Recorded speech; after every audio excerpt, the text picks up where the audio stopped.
안녕하세요. 저는 글램 성형외과의 대표원장, 성형외과 전문의 이태성입니다. 오늘은 안면윤곽 수술의 재수술에 대해서 설명을 드리는 시간을 갖도록 하겠습니다.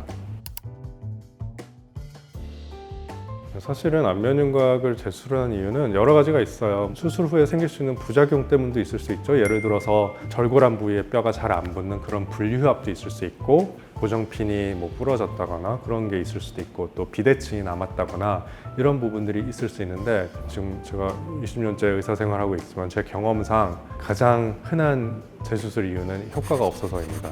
그래서 의외로 수술이 잘못됐다, 부작용이다 이런 이유보다도 단지 수술을 했는데 얼굴이 작아지지 않았다, 이런 이유로 재수술을 하는 경우가 제일 많다고 생각하시면 좋을 것 같아요.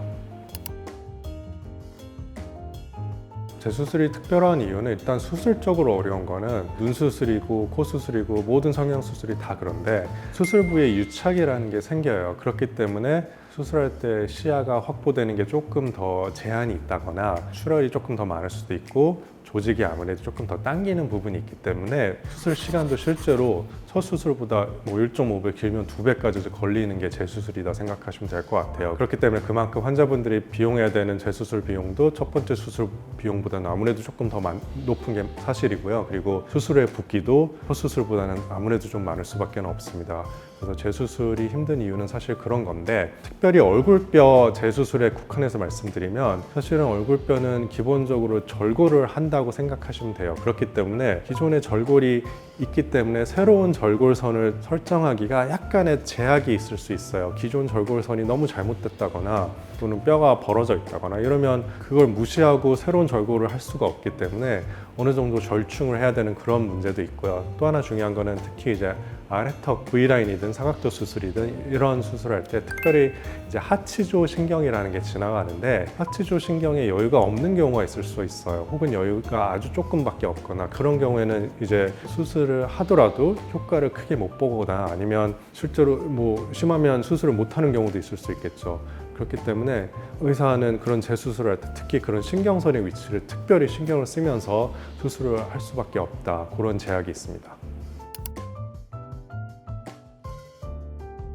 네, 사실 광대 수술은 은근히 재수술 비율이 높은 그런 수술 중에 하나입니다. 많은 분들이 모르고 있는데, 그리고 그 재수술하는 대부분의 이유는 이 45도 광대가 효과가 없어서라고 생각하시면 될 것 같아요. 많은 병원들이 사실은 비슷하다고 주장하는 그런 수술법들을 해요. 요즘은 원체 논문들도 많이 나와 있고 유튜브 영상들도 있고 다들 많이 따라하는데, 실제로 광대를 예전에 했는데 효과가 없어서 저한테 상담받으러 오신 분들 보면 100이면 100 절골 위치가 잘못됐다고 생각하시면 될 것 같아요. 기본적으로 여기 광대 45도 광대를 절골할 때 많은 병원들이 같은 L자 절골을 하더라도 이 절골 위치가 바깥에 있는 경우가 사실 상당히 많이 있어요. 그리고 절골 양도 부족하거나 또 광대가 앞으로도 나와 있기 때문에 뒤로도 넣어야 되는 부분이 분명히 있는데, 그런 것들이 조금씩 미흡하면 엑스레이나 CT상에서는 큰 문제는 없어 보여도 실제로 봤을 때 효과가 없는 경우가 많거든요. 그래서 저 같은 경우는 이런 L자 절골을 하더라도 절골을 조금 더 안쪽 높이 해서 이 45도 광대가 충분히 줄어들 수 있도록 그렇게 한다 생각하시면 좋을 것 같고요. 그래서 광대 수술에 재수술하는 가장 큰 이유가 45도 광대에 효과가 없어서다, 그렇게 이해하시고 제대로 된 절골법을 수술하면 45도 광대는 충분히 줄일 수 있다, 안심하셔도 될 것 같아요.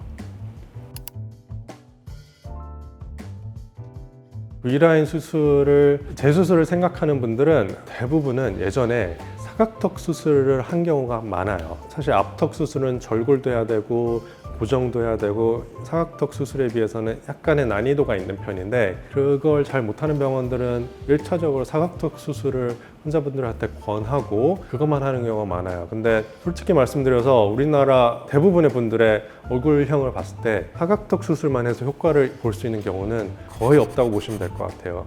오히려 사각턱보다 앞턱에 중점을 두고 수술을 해야 되는데, 많은 병원들이나 많은 분들이 그걸 모르기 때문에 그걸 간과했을 때, 예전에 사각턱 수술을 했는데 각은 없는데 앞에서 봤을 때 전혀 효과가 없네, 이런 걸 느끼게 됩니다. 그렇기 때문에 그분들은 꼭 앞턱을 다시 해야 되는 그런 재수술 상담을 받으러 오시는 분들이 많다고 보시면 될 것 같고요. 그래서 예전에 사각턱을 했거나 앞턱을 했더라도 되게 미세하게 했을 경우에 제대로 된 T 절골을 통해서 좀 더 확실하게 V라인을 잡고 옆턱선까지 다듬는다면 비록 재수술이지만 더 큰 효과를 가져올 수 있다 생각하시면 좋을 것 같아요.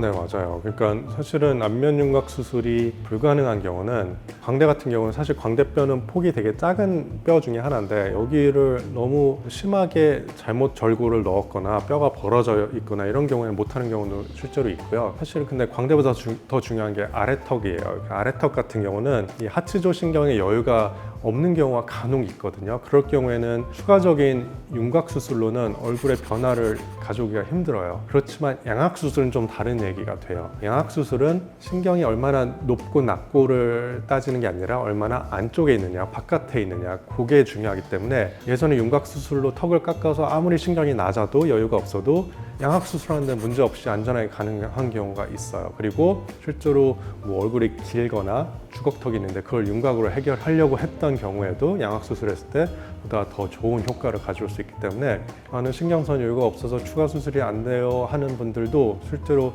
양악 수술했을 때 안전하게 그리고 더 효과적으로 수술할 수 있는 경우가 많기 때문에 꼭 상담을 받으러 오시길 바라겠습니다. 네, 오늘은 안면윤곽 재수술에 대해서 제가 설명드리는 시간을 가졌습니다. 예전에 안면윤곽 수술을 받으셨던 분들도 효과가 없거나 아니면 또 다른 변화를 원하고 싶을 때 꼭 전문의의 상담을 받아보시기 바라겠습니다. 예전에 수술 받으셨던 분들 꼭 저한테 상담 받아보시길 바라겠고요. 저는 다음에 또 더 유익한 이야기로 찾아뵙도록 하겠습니다. 지금까지 글램 성형외과의 대표 원장 이태성이었습니다. 감사합니다.